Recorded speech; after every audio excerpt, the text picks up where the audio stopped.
The video game controller, the tool that allows us to fully immerse ourselves, the bridge between game and gamer. Depending on the type of controller you have, it could end up making or breaking your experience entirely. As a dumb, stupid kid, sure, I had no problem using the little brother controller. In fact, at the time, I thought I was pretty cool. But nowadays, ew. Oftentimes, I find myself underappreciating the beauty and quality of a good controller. There's dozens upon dozens of sizes and shapes out there, but which one has the best feel, and which one is going to get you the most bang for your buck? Today, I'm going to try my best to answer that question. Everybody ready your hands, and Chirophobians, please avert your eyes, as today we're going to be stepping away from the desk a bit so we can really get to WarioWare the crap out of these controllers. Well, would you look at that, we're learning stuff already.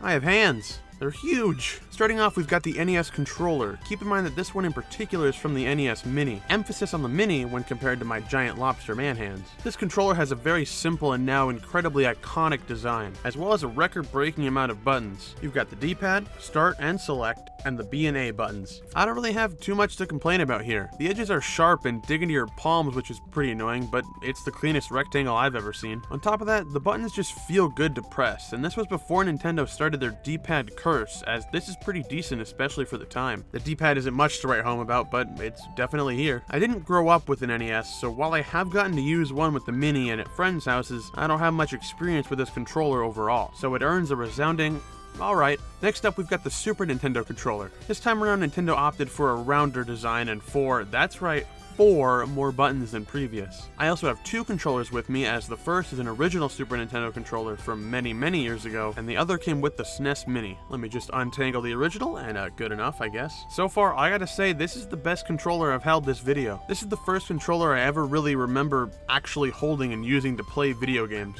Even before I could comprehend what this icky paint-like goop was, I was already accustomed to dashing around in Mega Man X like it was nobody's business. They essentially improved on the NES design in every way. The D-pad isn't half bad, and the face buttons feel great to press. The start and select buttons are kind of mushy, and the triggers aren't anything special, but I appreciate them all the same. As far as I can tell between the original and the SNES Classic, they're basically the exact same. The SNES Classic certainly feels newer, but I'm pretty sure that's because it literally is. Moving on to everyone's favorite palm destroyer, we've got the Nintendo 64 Controller. Here I've got the atomic purple variety, so we get to see a bit more of the controller's inside personality rather than judge it solely by body type. Unrelated, why does it look like this? The N64 controller went for a much more different design than anything we've really seen before. This was at a very experimental time for video games, as 3D games were becoming increasingly more the wave. And to keep up with that, the analog stick was added, and with it came this 3-pronged design.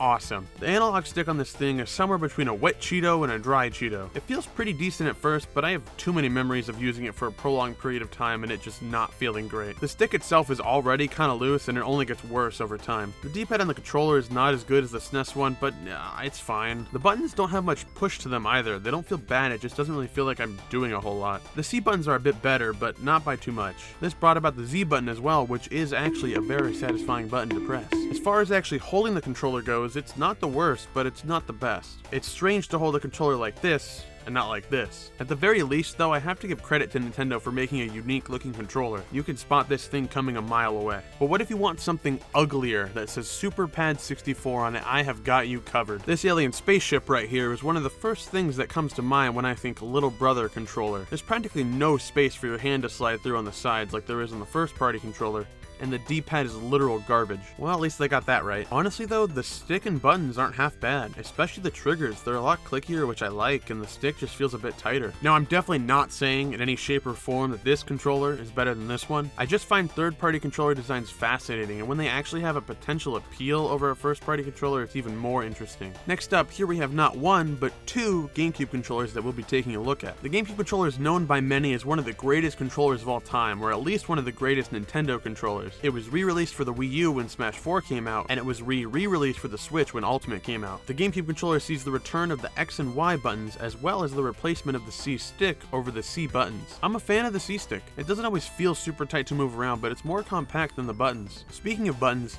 these are all fantastic. A, B, X, and Y, they all feel so satisfying to press. And the triggers, these are a thing of beauty. I cannot get enough of that sound. The standard Z button isn't my favorite, as it just feels kind of weird, but it's not bad by any means. Unlike the D-pad. Again, I know the D-pad doesn't matter like at all. It's not used for any games or a whole lot in general, but it just feels off. But the analog stick, god damn do I love the analog stick. It's so nice and snappy to spin around. When I let go, it moves right back into place so perfectly, it's beautiful. The GameCube controller is a fan favorite, especially amongst Super Smash Bros. Fans. People have been playing Smash with this thing for years now, to the point where you might find yourself at a tournament dropping a hefty amount of coin on a custom controller.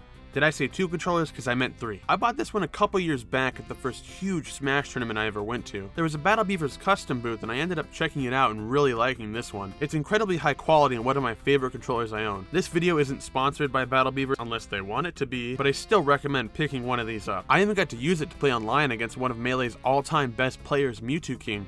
See, that's me. He 4-stocked me with Samus. He really didn't want to get 4-stocks. Overall, the feel of the GameCube controller is just splendid. Doesn't feel too big or too small. Even with my giant manly man hands, I cannot get enough of it. But at the same time, it doesn't have a nunchuck, so what's the point? Here we have the world's most famous TV remote, the Wii Remote.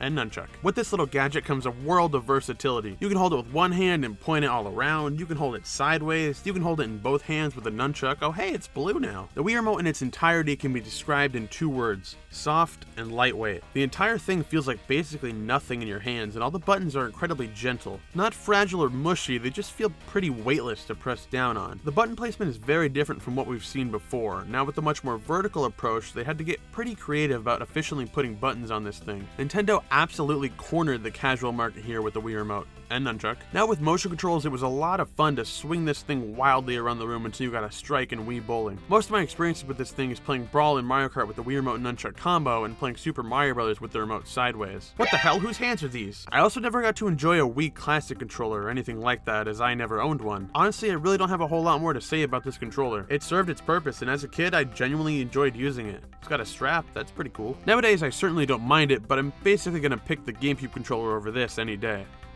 I don't have a whole lot to say about the gamepad. It's bulky, it's a huge dust collector, but it's pretty dang comfy in your hands, I'll be honest. The sticks are responsive, the buttons are nice and big. I genuinely could not tell you how the D-pad feels. I don't remember if I've touched it, I don't think I've ever touched it, and I'm not going back to do so. Also, I have no idea what this port is. What is that? Still though, it fits pretty snug in my hands, especially when compared to something like the 3DS. Jesus, what is that? It doesn't feel like the highest quality product, but it's got a screen, that's pretty cool. Last but not least, we arrive at Nintendo's most recent product, the Nintendo Switch. We've got a couple different options here to cover, so everybody strap in tight. First, let's look at the detached Joy-Cons. Here I've got the Splatoon colored variety, which I quite like. They don't seem to show as much smudge as the gray ones do, but I'll get to that later. As far as the buttons and sticks go, they're pretty good. I love the clicky feel of the face buttons. ZL and ZR on these things are so absurdly small to push that they're practically worthless, but at least we can take pictures. The obvious issue here is that not only is ZL and ZR small, but the entirety of the controller is very small in my Big Mac hands.